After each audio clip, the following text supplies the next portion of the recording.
हरे हरे राम राम राम हरे हरे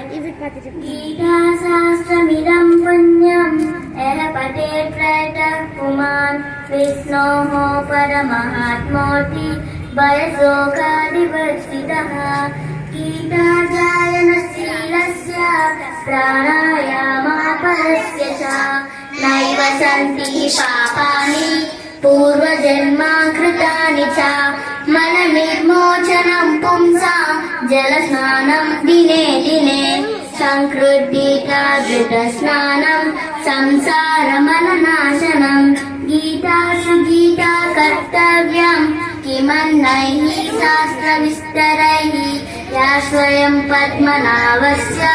मुखपद्मादिनिःसृता भारतामृत सर्वस्वं विष्णुवक्त्रादिविश्रुतं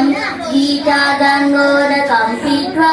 पुनर्जन्मा न विद्यते भारतामृत सर्वोपनिषदोक्तारो दोग्धा गोपालनन्दनः पादो वत्सश्रुतिदोग्धा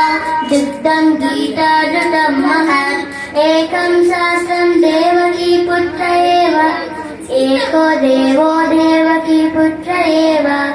एको मन्त्रस्य तस्य नामानि यानि कर्मापेक्षन्तस्य देवस्य सेवा।